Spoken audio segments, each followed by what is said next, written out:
It's approaching the supreme moment. Reality striking closer than it seems, don't it? Go ahead.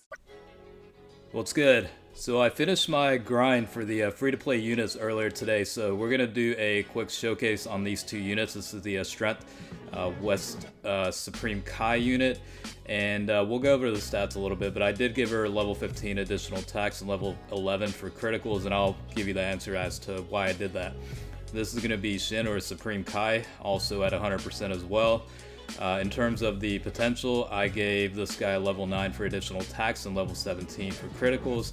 Now he does have the ability to increase allies attack by 30%, so you could certainly go with a more heavier focus on additional attack and really treat him like a supporting unit. But my personal preference is criticals and getting that as much as often, so that's kind of why I went with that. Plus, these are farmable units, so I'm going to have like a bunch of extra copies that I can switch around the potential level skills with just to see what's going to work out, the best. So let's go ahead and cover the units real quick. I'll cover the Supreme Kai first. So it is a super tech type.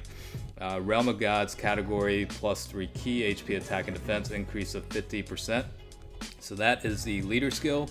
The super attack will cause supreme damage to the enemy, and also, like I said, raises allies attack by 30% for 1 turn. So certainly not a bad option at all to give this guy additional attack levels in the potential system.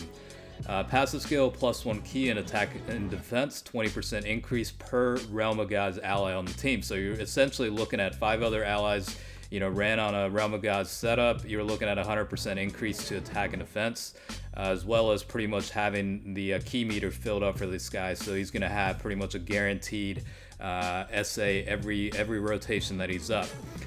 Link skills, he's got telekinesis, that's 10% drop to defense for the enemy. Rival duo, 10% increase to attack. Enemy's defense also drops by 15%. Cold judgment, 20% increase to defense. Master magic, 15% increase to attack. Godly power is 15% increase to attack, and then supreme power, attack and defense increase of 1000. And finally, shattering the limit is plus 2 key. This guy does fall into 3 categories: Realm of Gods, Patara, and Majin Buu Saga, so definitely a versatile unit. In terms of the max stats, as you saw, HP is at 9,351, attack is 11,226, and defense is 6,779. 12 key multiplier is 140%. So even though for this video I did go with a heavier focus on criticals, you could certainly use them more as a supporting role because of that 30% increase to allies attack as part of the super attack, and just give them a lot of additional attack levels. Alright, moving on to the West Supreme Kai. This is going to be a super strength type. Leader skill is for super strength, plus 2 key HP attack and defense, 40% increase. The super attack will raise attack for 1 turn and also causes supreme damage to enemy. Passive skill will increase attack and defense by 50%. And chance to perform a critical hit, plus 7% per Realm of Gods category ally on that team. So when you have 5 other units that are in the Realm of Gods category, obviously when you run that category team, you're going to have 5 other allies. That's going to equate to 35% chance to get a critical hit. So with that, I gave her level 11, level 11 for critical hits and level 15 for additional attacks. Just a little bit more heavier focus on additional attack, and also get that critical hit chance as high as possible. So link skills, Battlefield Diva, that is plus 2 key. The Innocence, 10% increase to attack. Courage is plus 1 key. Shocking Speed, plus 2 key. Godly Power, 15% increase to attack, and then Supreme Power, attack and defense, plus 1000. She also does fall into 3 categories. That's Realm of Gods, Majin Buu Saga, and Patara. Max stats, HP of 8,958, attack is 10,484, defense is 6,657. With the 12 key multiplier is 130%. You can also use this unit to farm the SA for the banner featured agility version as well. But I was very interested in this unit, especially the passive skills. So I went ahead and maxed out both of these units. And again, my personal preference is tailored toward critical hits.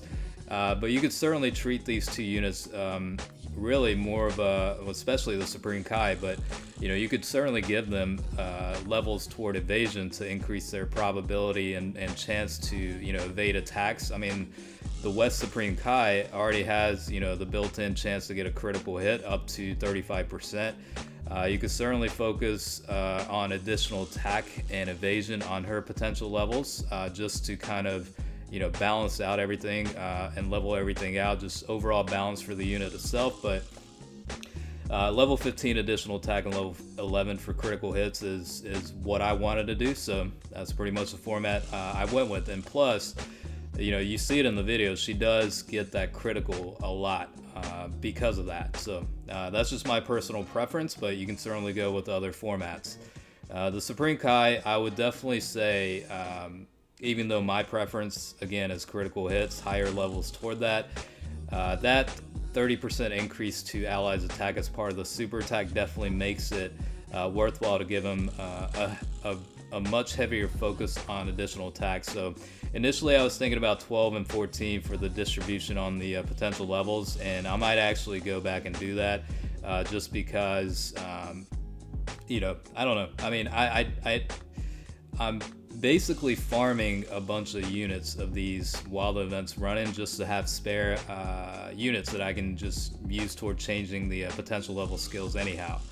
So Topo's obviously in the team as well, and he does provide the 35% increase to attack and defense, as well as the 50% drop to enemies' defense if they are an extreme type. And the other thing is I kind of kept them in the same rotation throughout the video, but you necessarily don't have to do that. You could keep them separately. I mean, they each have their unique set of link skills, and it would actually probably help the West Supreme Kai to keep her on a different rotation, just so that she can get links like Battlefield Diva or Courage or Shocking Speed. Those are going to give her more of a key boost, so it's going to be easier for her to be able to get the super attacks on a more regular basis, and just not having to struggle collecting key and all that. So certainly not a bad option to do it that way. For simplicity purposes, I kind of went with the same rotation. Really, that's really the only difference there.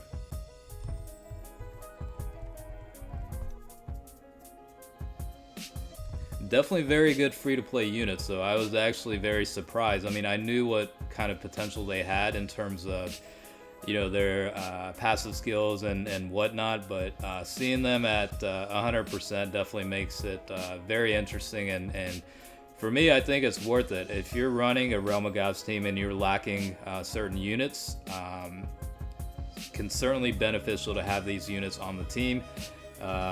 In line with the topic about going toward more of a supporting role for these two units, more so on the Supreme Kai.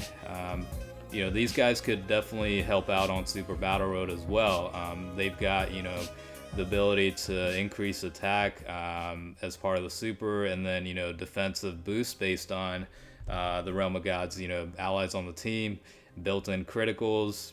And overall, I mean, these guys are very, very good free-to-play units, and I wouldn't, I'm not gonna say go ahead and max them out, but I would definitely at least get their SA to max, and go ahead and unlock all the dupe pass just to have it ready in case you decide to want to rainbow these guys at some point. It's not gonna hurt you, except for maybe a little bit of time taken to get these guys to at least max SA and dupe pass unlock. But hopefully this video kind of serves as a proper showcase on how these guys are. Again, the only thing maybe that it's worthwhile to change with the TEQ Supreme Kai is give him more levels toward additional attack. That way you can kind of stack the allies attack by 30% each per super attack. I mean, you could essentially give them quite a bit of a boost to the rest of the team on the same rotation. So I went with level 9 additional attack, level 17 for criticals, but I may go to more of what I initially thought, which was level 12 additional attack and level 14 for criticals. I mean, you could go the other way around too. I mean, you could go level 15 additional attack and level 11 for criticals as well. I mean, that's not a bad setup either. You could certainly go with the option of just focusing mainly on additional attack and evasion as well. I mean, that's certainly an option too, but I do like criticals, so it's hard for me to not give them levels toward that. So that's just my personal preference. Alright, let's see how this chick does with the Dokkan mode. Now, for most of the video, Toppo didn't activate the boost from his SA toward allies attack, just because I wanted to keep these guys on the same rotation. So obviously with that in mind, whenever Toppo was up, he would be in the third slot. Honestly, again, these guys can be separated. You don't have to put them together. So for this video's purposes and simplicity purposes, I just went with that approach. But yeah, I mean, hopefully this kind of clarified how these units are at 100% potential. Very good units in my opinion. So thanks for watching, and hope that helps.